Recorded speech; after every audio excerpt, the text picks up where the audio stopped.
Cohen, Pierre Lescure, Maxime Switek, toute la rédaction de C'est à vous se joint à moi. Plutôt me faire passer dessus par un camion que de céder ma place à Mohamed Bouafsi.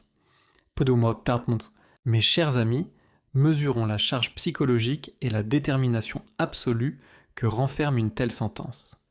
Nous ne sommes pas dans l'arène d'une campagne présidentielle, ni dans un thriller de fiction. Cette affirmation, d'une verticalité sans concession, a retenti au cœur même du service public de la télévision française. Ce qui s'avère le plus saisissant, c'est l'identité de celle qui l'a prononcée, Anne-Elisabeth Lemoine.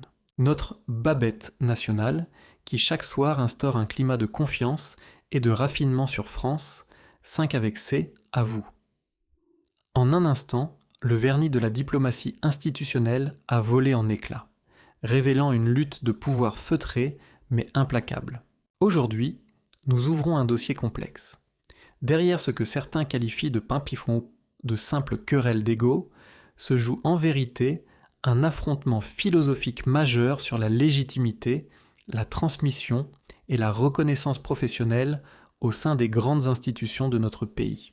Pour notre génération, la télévision publique incarne des valeurs de respect et de retenue. Les arbitrages s'y font traditionnellement dans le secret des bureaux, loin du tumulte, et se concluent par des communiqués d'une exquise politesse. En dérogeant à cette règle, Anne-Elisabeth Lemoine a posé un acte de résistance managériale inédit. Ce n'est pas le mouvement d'humeur passager d'une animatrice contrariée, c'est la réponse stratégique d'une femme de conviction qui perçoit une menace sur son héritage et refuse de subir les événements. Pour décoder ce séisme, il convient de regarder au-delà de l'image affichée face caméra. En coulisses, Anne-Elisabeth Lemoine est une historienne diplômée de la Sorbonne, dotée d'une vision politique affûtée. Depuis 2017, elle a hissé C'est à vous à des niveaux d'audience historiques. Elle maîtrise son plateau, arbitre les invitations et anime son équipe avec une rigueur absolue. Face à cet investissement total, la découverte de manœuvres visant à redéfinir son avenir à son insu a provoqué une rupture psychologique majeure. Avant d'entrer dans le vif de cette confrontation, je souhaite attirer votre attention sur 2 révélations capitales qui éclaireront ce récit. Vous découvrirez comment la proposition de rejoindre la matinale de Télématin n'était en rien une promotion honorifique, mais un stratagème d'éloignement politique extrêmement élaboré. Nous reviendrons également sur la manière dont un incident imprévu en plein direct a contraint l'animatrice à abattre ses cartes face à des millions de téléspectateurs. Pour comprendre comment une telle crise a pu éclater au grand jour, il nous faut analyser la genèse de cette rivalité sourde. Car face à la souveraine installée de cette case stratégique, un nouveau profil, porté par une ambition mesurée et soutenu par une volonté hiérarchique de renouvellement, a patiemment avancé ses pions. Pour comprendre comment cette fracture a pu se produire au sein d'une équipe qui affichait une unité si parfaite, il faut détacher nos yeux d'Anne-Elisabeth Lemoine et les tourner vers celui par qui la tempête est arrivée. Mohamed Bouafsi. Pour le grand public, son nom évoque une ascension fulgurante. Né en 1992, ce jeune homme est un pur produit du journalisme sportif, un milieu où la compétition est reine, où l'information s'arrache à la pointe de l'exclusivité. À l'âge où d'autres apprennent encore les rudiments du métier, lui gérait déjà les plus grands scoops du football mondial sur RMC Sport, s'entretenant d'égal à égal avec les dirigeants et les ministres. Un tempérament de fonceur, habitué au rapport de force et à la vitesse. Lorsqu'en septembre 2021, il intègre l'équipe de C'est à vous, le transfert surprend. Mais derrière l'audace se cache une stratégie à long terme. Bouafsi apporte les méthodes de sa première école, une recherche constante du sujet qui fait mouche et une maîtrise parfaite des nouveaux codes de communication. Pour la haute direction de France Télévisions, son profil devient rapidement une obsession positive. Le mot d'ordre des dirigeants est alors clair.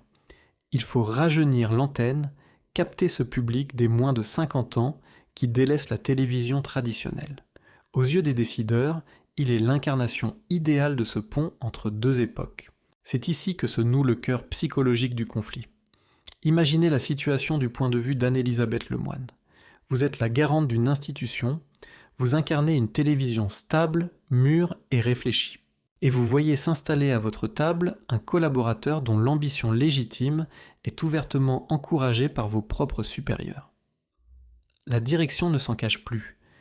Il voulait en faire une star, murmure-t-on dans les couloirs du service public. On lui confie des projets prestigieux, on valide sa présence sur RTL. On le place au centre de dispositifs éditoriaux majeurs. Pour les piliers historiques, ce traitement de faveur crée un malaise persistant. La culture du mérite et du respect des étapes semble s'effacer devant l'urgence du jeunisme et de la performance immédiate. Les témoignages anonymes décrivent une ambiance de plus en plus lourde en coulisses. C'est à cette période qu'apparaît cette formule cinglante. Pour lui, le monde du travail ressemble à Koh-Lanta. Cette comparaison avec le célèbre jeu de survie décrit une mentalité managériale moderne et froide, où chaque collaborateur est perçu soit comme un allié de circonstance, soit comme un obstacle sur le chemin de la finale. Dans un tel environnement, la confiance s'érode. Les sourires devant les caméras dissimulent désormais une surveillance mutuelle de chaque instant.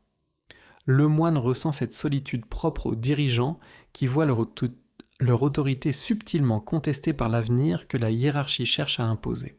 Ce choc culturel a transformé le plateau en un échiquier hautement inflammable. Lemoine comprend que si elle ne réagit pas, son effacement est inéluctable. Dans le jargon de la haute politique et de la gestion des grands groupes, il existe une stratégie managériale bien connue que l'on pourrait résumer ainsi: promouvoir pour mieux exclure. C'est exactement ce mécanisme, d'une sophistication redoutable, que la direction de France Télévisions a tenté d'activer dans l'ombre. Comment faire de la place à un jeune talent ambitieux sans commettre l'erreur fatale de licencier une animatrice au sommet de sa popularité et de ses audiences? La réponse des stratèges de la chaîne tenait en un projet prestigieux en apparence, la matinale de Télématin. Pour le grand public, et particulièrement pour notre génération qui s'est éveillée pendant des décennies au rythme de cette émission historique sur France 2, Télématin est une institution sacrée. Se voir proposer les rênes d'un tel monument est, sur le papier, un honneur suprême. La direction pensait avoir trouvé le compromis parfait. Offrir à Anne-Elisabeth Lemoine les honneurs du matin pour libérer pacifiquement la précieuse case de 19h sur France 5. Une pilule dorée, un exil prestigieux qui aurait permis une transition générationnelle en douceur au profit de Mohamed Bouafsi, sans que personne ne semble perdre la face. Cependant, lorsque l'on possède l'expérience et la finesse d'analyse d'Anne-Elisabeth Lemoine, on sait regarder derrière le miroir des propositions officielles. Elle connaissait parfaitement la réalité contemporaine de la matinale de France 2. Ces dernières années, ce navire amiral est devenu une zone de turbulence managériale intense, un véritable siège éjectable qui a usé de nombreuses figures majeures du paysage audiovisuel français.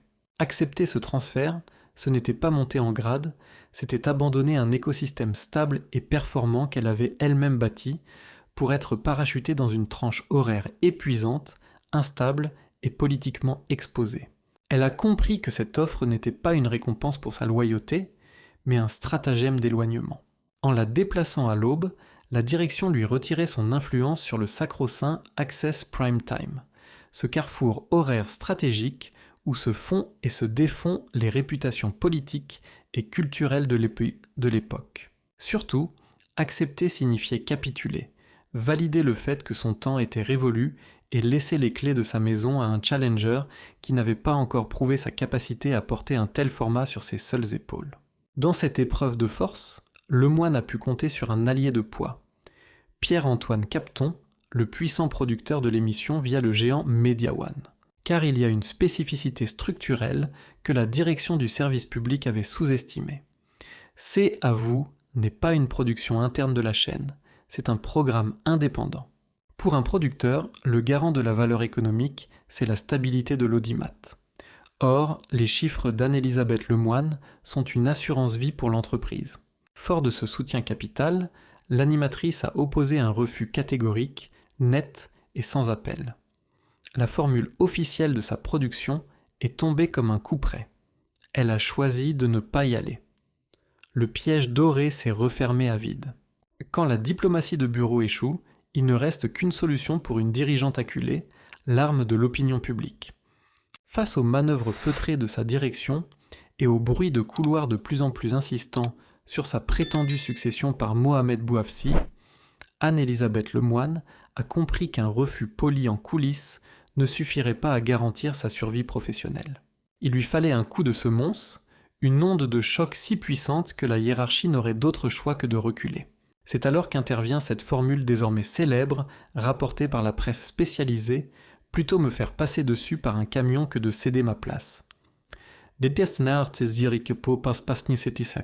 Pour notre génération, une telle véhémence verbale de la part d'une figure du service public est un véritable séisme. Pourquoi une femme d'ordinaire si mesurée a-t-elle choisi d'employer des termes aussi radicaux ? La réponse réside dans le concept de dignité professionnelle. Lemoine n'exprime pas ici une simple jalousie envers un jeune confrère. Elle exprime la révolte d'une génération de professionnels qui refusent d'être traités comme des variables d'ajustement. Elle refuse de se plier à cette fatalité moderne qui voudrait que l'expérience s'efface systématiquement devant le jeunisme ambiant. En brisant la sacro-sainte loi du silence, cette fameuse omerta qui régit d'ordinaire les couloirs de France Télévisions, Babette a court-circuité sa propre hiérarchie. C'est une stratégie de communication redoutable. En affichant publiquement son refus absolu de plier, elle a transféré le conflit du domaine managérial secret au domaine public. Elle a forcé les dirigeants de la chaîne à faire un choix binaire et immédiat, soit assumer l'éviction brutale d'une animatrice plébiscitée par les téléspectateurs, soit geler temporairement les ambitions de son challenger. Elle savait pertinemment que la direction reculerait face au risque d'une crise d'image majeure auprès de son public le plus fidèle. Cette prise de parole volcanique a totalement redessiné les rapports de force. Le message envoyé à Mohamed Bouafsi et à ses soutiens dans les bureaux de la direction était clair. Le trône de C'est à vous n'était pas à céder et chaque centimètre de ce plateau serait défendu avec une énergie farouche. C'est le prix de l'honneur pour celle qui a tout donné à cette case horaire. Les masques étaient tombés, la confrontation ouverte était déclarée, mais le destin réservait encore un instant de vérité inattendu à l'animatrice. Car si la tension s'accumulait dans les colonnes des magazines, c'est sur son propre terrain, au cœur même du direct, que la réalité est venue rattraper Anne-Élisabeth Lemoine de la manière la plus imprévisible. Le direct à la télévision possède cette vertu cardinale, mais parfois terrifiante. Il ne ment jamais.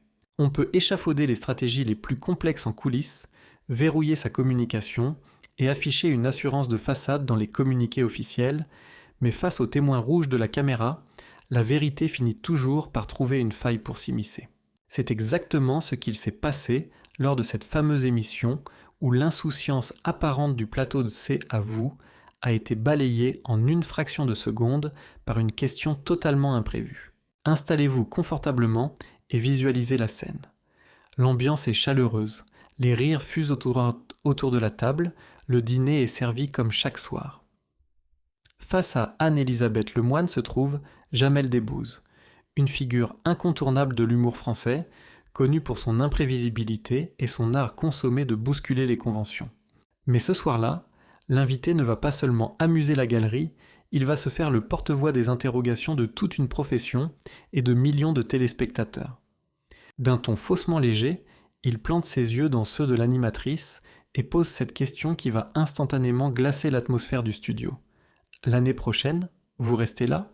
Pour un observateur non averti, ce n'est qu'une relance badine de fin de table, mais pour les initiés, pour notre génération qui sait décoder l'implicite des médias, c'est une question piège, un instant de vérité absolue.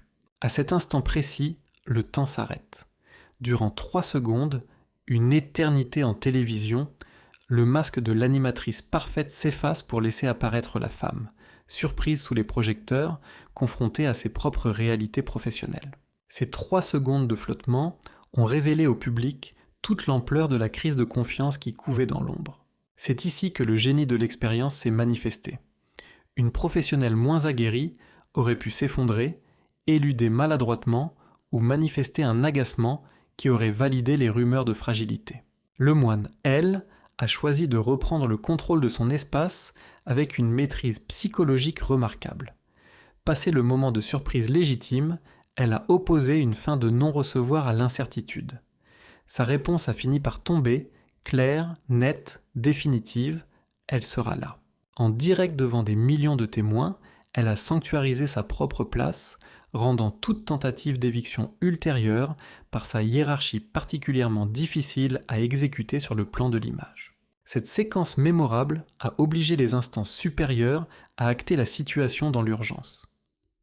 Face à la résonance de ce moment de télévision, Pierre-Antoine Capton, le producteur suprême de l'émission, a dû intervenir pour officialiser la décision, confirmant qu'elle demeurait la seule patronne à bord de C'est à vous. La manœuvre d'éviction venait d'échouer en direct. La souveraine a protégé sa place, sous les yeux du public, mais le retour à la réalité des coulisses s'annonce d'une complexité managériale inédite. La poussière retombe enfin sur le plateau de C'est à vous. Les communiqués officiels ont été publiés, les sourires de façade ont été réajustés, et le verdict est désormais indiscutable. Anne-Elisabeth Lemoine conserve sa couronne. Elle a neutralisé la manœuvre d'exil vers Télématin, elle a bravé les vents contraires de sa propre hiérarchie et elle a gelé, du moins temporairement, les ambitions de son jeune challenger. Mais après une telle tempête politique, le paysage intérieur de l'émission est profondément et définitivement altéré. Le calme est revenu, certes, mais c'est le calme lourd et vigilant qui suit les grands affrontements. Comment va s'organiser la cohabitation dans les mois à venir entre l'animatrice souveraine et Mohamed Bouafsi ? C'est toute la question qui agite aujourd'hui les observateurs.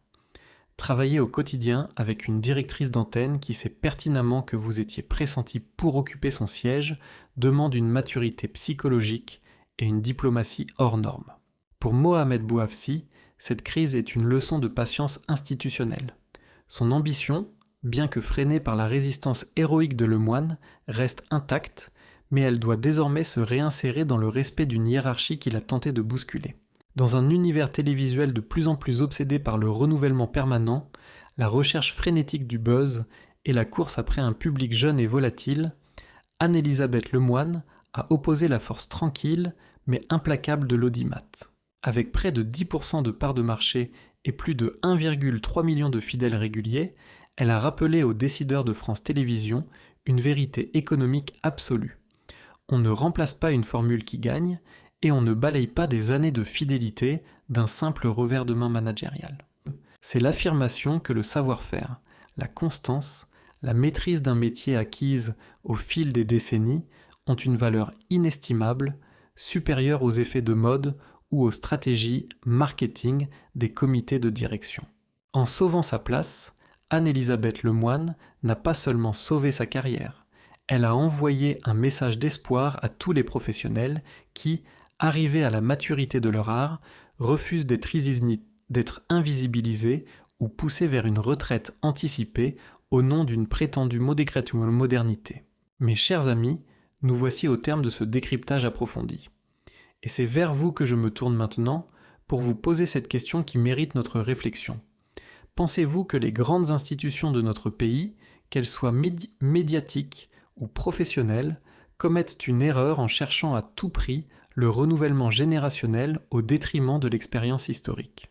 La télévision publique doit-elle privilégier la fidélité de son audience traditionnelle ou céder aux sirènes de la nouveauté? Votre avis est précieux et j'ai hâte de lire vos réflexions éclairées dans l'espace des commentaires ci-dessous. Si vous avez apprécié la rigueur et la hauteur de vue de cette analyse, n'hésitez pas à soutenir mon travail de créateur indépendant. Manifestez-vous en laissant un pouce bleu, partagez cette vidéo avec vos proches qui partagent notre passion pour l'histoire des médias, et surtout, abonnez-vous à la chaîne pour ne manquer aucun de nos prochains rendez-vous avec les secrets les plus captivants de notre paysage culturel. Prenez soin de vous et à très bientôt pour un nouveau décryptage.